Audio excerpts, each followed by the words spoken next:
Oh my goodness. Oh my goodness. Let me take my earbud out of my ear. This has to be one of the greatest trade deadlines in NBA history. It has to be. Because in the past few days, we've seen multiple former and present All-Stars traded. And it's, only one present. No, two present All-Stars. You get the idea. We've seen multiple stars traded.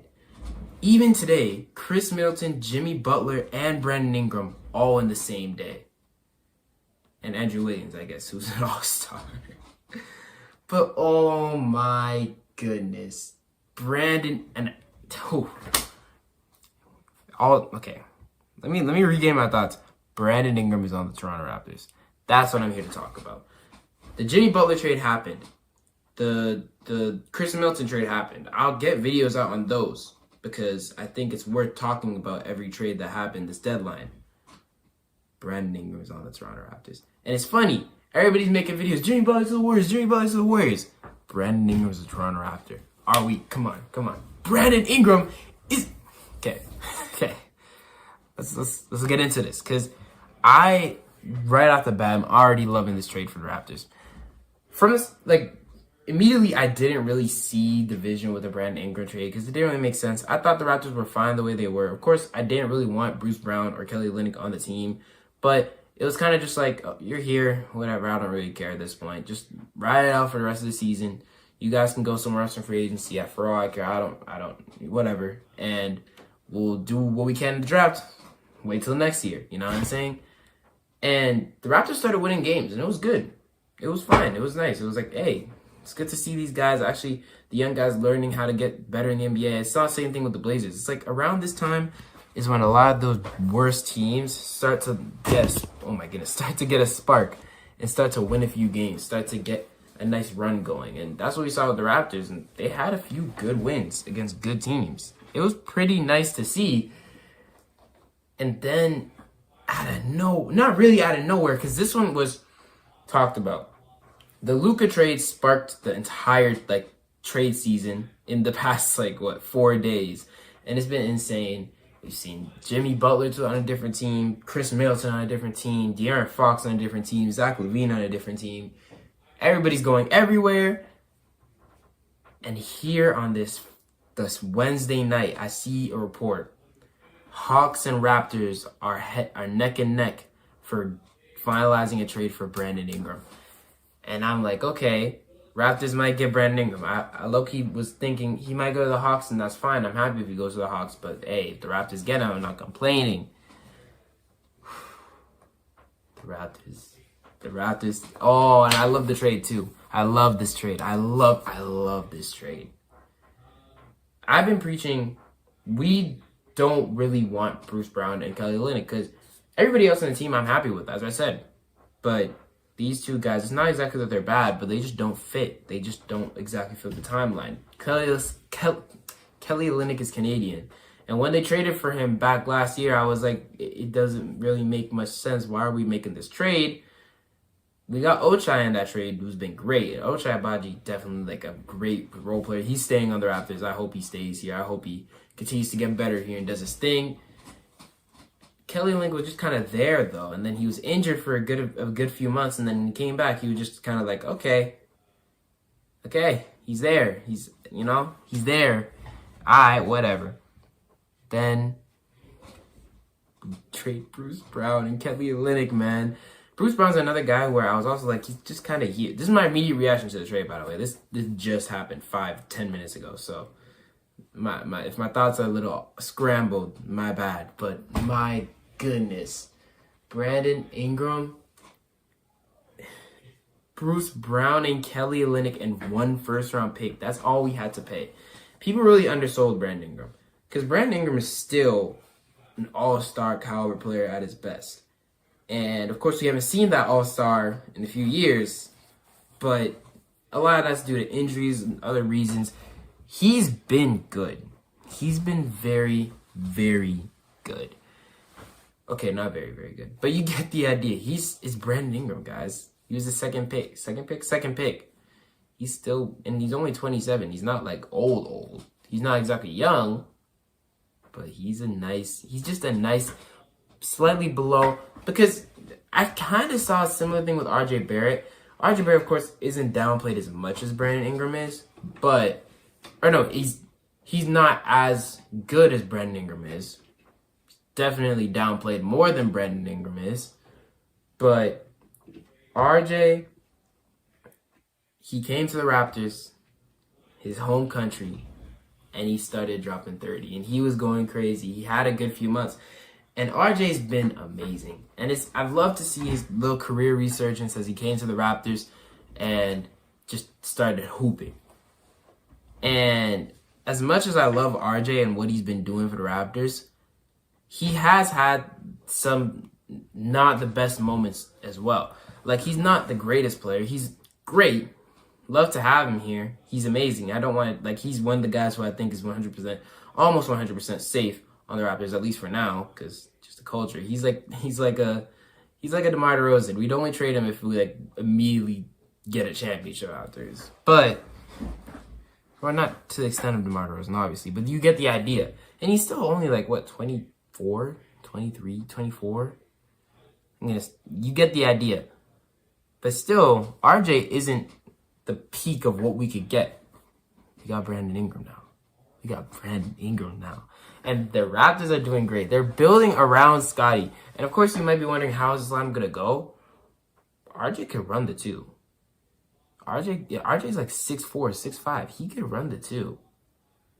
And it's of course, it's still a little iffy because, you got, 3 guys in there who are, wings. 3 guys in there in that core. Because you got RJ, you got Brandon Ingram now, you got Grady, you got Scottie, he could be a 4, but you get the idea. It's still kind of weird.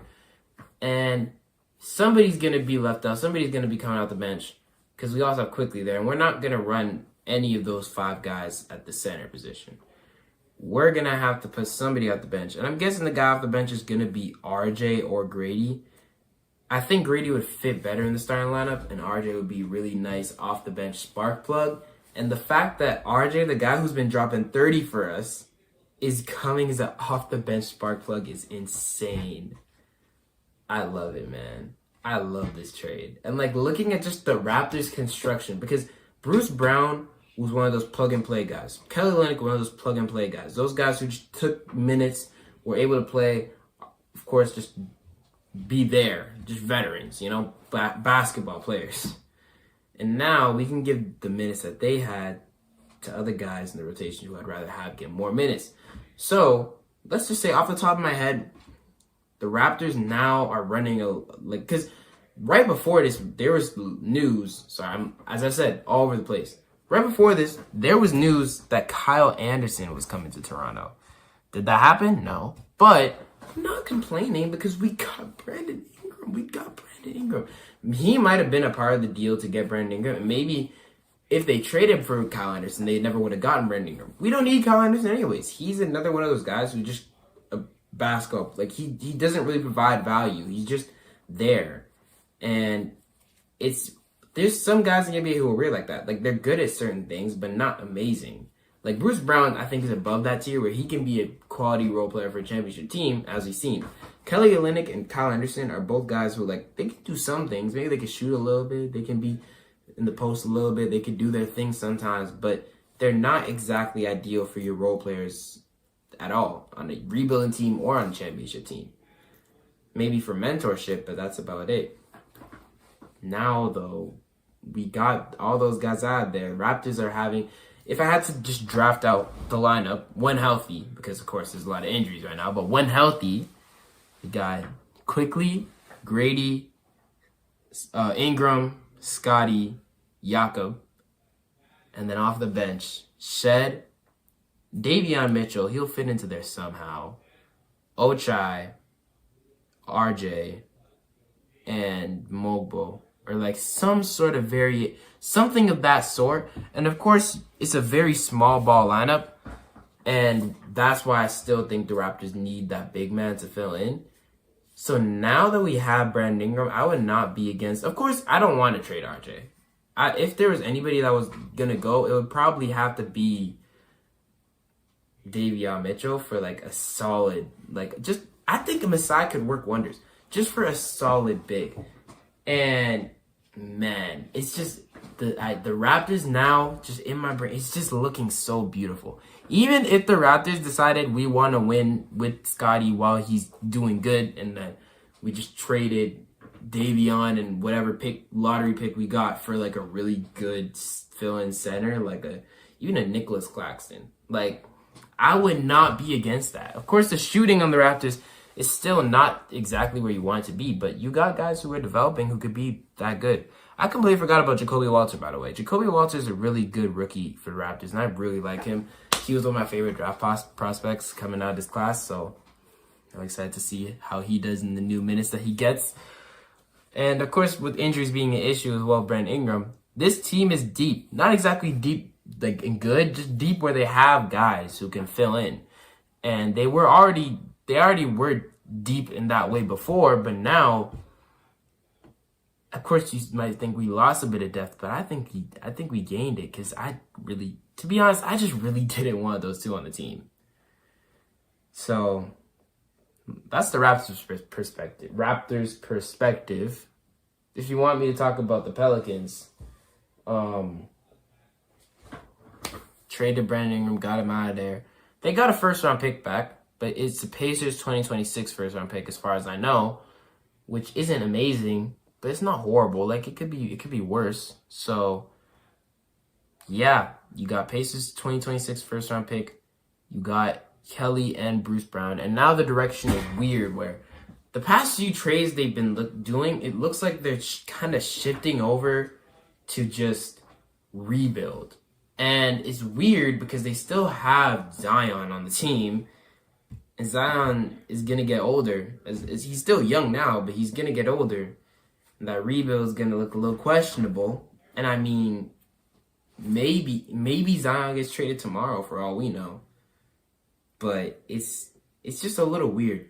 I'm optimistic, though. I'm very optimistic. I'm very, very optimistic. So, yeah, this is going to be fun. I'm planning to make a video with all my trade grades for every trade in the deadline, like, rush in the coming days. But, yeah, I don't really have much to say about the Pelicans for this. It's just a little It's just a little, like, whatever. They just dumped off Brandon Ingram. And, I mean, this frees up space, and I guess this frees up space for Trey Murphy to start at that 3. So now you have, I mean, he was already getting a good amount of minutes because Ingram was injured anyways, but now you're running a lineup of DeJounte, CJ, hurt. It's still weird. Like, they still have too many guys, too many bodies up there. But that's not exactly a bad problem to have, because DeJounte, CJ, and Zion is still not a bad core. Plus, if Trey Murphy's hooping the way he was has been this season, hey man, maybe they can not make a run. Obviously, they need Zion to actually be what people want Zion to be if they're gonna do that. But if they plan on not making it, it's just weird how the Pelicans went from trying to win in a way where they got Zion, they had Zion, Ingram, DeJounte, CJ. They had a great team. And now they're kind of shifting to a younger, newer regime. And they're in that weird middle area where they're not exactly good enough to be a good team. They're nowhere near good enough to be one of those contending teams, especially with all the teams in the West right now. But they still have guys. They still have bodies. They're like better than a team like the Jazz or the Blazers skill-wise. So I guess it's just a weird time, and especially because they're one of the worst teams. Maybe they're going for Cooper Flag. Maybe they're going to trade Zion, and then Cooper Flag and Yves Missy are like the two big men of the future for the Pelicans, and they build around those two. I don't know. Maybe a fire sale in New Orleans is coming soon, but it would be kind of sad to draft Zion, who is projected to be this amazing guy, trading away your franchise superstar, and then it ends up being a dud where you get a bunch of guys who can be solid, and then you have to dump them all off and restart. Cooper Flag, of course, is another one of those guys like Zion where he has that potential to be amazing. And it seems like one of those guys comes like every 5 or so years, which is kind of funny. But regardless, I don't know. The Pelicans, it's a bit of a weird trade to me for the Pelicans. And yeah, I guess contract-wise, they're going to lose Bruce Brown and Kelly Olynyk after this season. So it's not horrible in that sense. But I don't know. It's just... I probably have to take more time to think about it on the Pelican side. For the Raptors side, though, I'm a very happy camper. With all the decisions, with all the questionable stuff Masai has done, I've always said, in Masai I trust. And today, I stand on that. Okay, I'm done. I stand on that. So thank you for watching. I appreciate you. Oh, I didn't even grade them. Raptors. If it's recency bias, let's say A+. But no, I'm gonna realistically, it's like a A-. Purely because you have to give it the first round pick. And Brandon Ingram, you still have to figure out how you're going to pay everybody in a few years, which is an issue. So I guess they'll figure that out. But I like it. I like it so far. A-. I just love how they got rid of those two. Like, we did not want, or I did not want them on the team. And then, for the Pelicans side, I'd give it like a B. You got a first round pick. You got guys who can be bodies. It just depends on whatever direction you're going in. Are you trying to win? Maybe build up this team to be something good in a few years? Or are you not? And they have the potential to. They have good guys. They have bodies. They have good bodies. But will they actually be good? That's the question. That's it. That's all I have to say. I don't even know if I'm going to edit this. So if I messed up in saying anything and didn't edit it out, my bad. I hope you guys can enjoy it regardless. Comment down below what you think. Let me know how you feel about these trades. I am going to try... do you want a Jimmy Butler video? Like a Jimmy Butler dedicated video? I could, because that was a really big trade. And everybody talked about it. But I don't know. This trade is more important to me, if I'm being honest. Everybody knew Jimmy Butler stuff was happening. I was going to make a video about it, but then Luka got traded. And that just took my whole attention. So... Jimmy Butler video may be coming soon. If y'all want it, I'm down. And that's about all I have to say. Trade grade videos coming soon. After the trade deadline. Probably tomorrow or the day after tomorrow. We'll see. Thank you so much for watching. I appreciate you. Peace. Okay, I'm done.